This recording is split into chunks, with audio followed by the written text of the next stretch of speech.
And now I'm trying to get into the mindset of Yeah. the average Nigerian. And if you say they should be patient and give the administration, the incoming administration, time to work the problems, work the solutions for all the Yeah. problems, it would seem that we also should be talking about the national orientation. The orientation of the people is key here. Absolutely. As it stands, almost everyone, whether you want to call it positive national orientation mindset or negative, is that, well, everyone is impatient.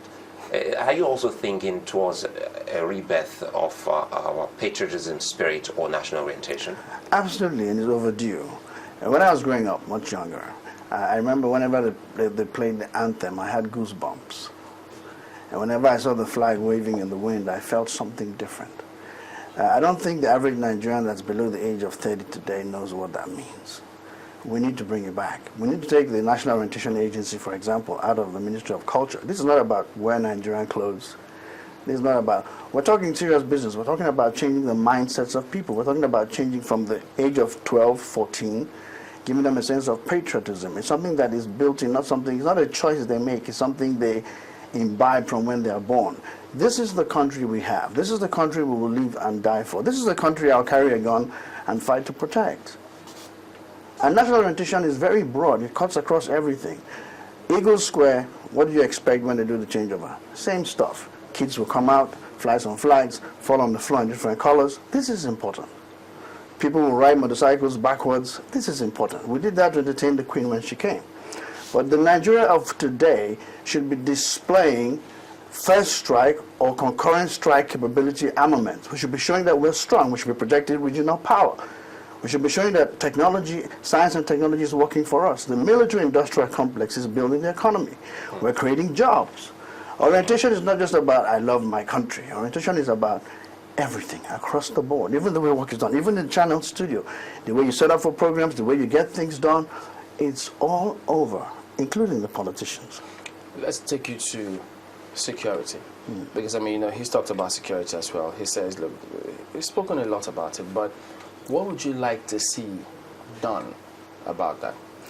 First and foremost, let's be honest, Or you can start with the police if you want to. Yeah, of course. But for me, police and security, all the other people like the DSS and so on should not be seen. They should be doing their work. They shouldn't be seen. When I say security, I think of the police. I think of, the way, the safety of the people. Okay. Now, the police has a lot of work to do, especially with its image. When I was growing up, my mom wanted me to be a policeman. She's late now, but I don't think she will still feel the same way. Security, however, having said that, we need reorientation in the police, but having said that, the major way to solve the security problem is for us to focus on our circle of influence. As a father, you're in charge of your home.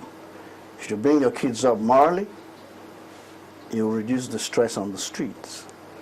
If we do the things we're supposed to do, our kids will learn what's right and what's wrong. If the police officers can act the way they should, the rank and file will follow.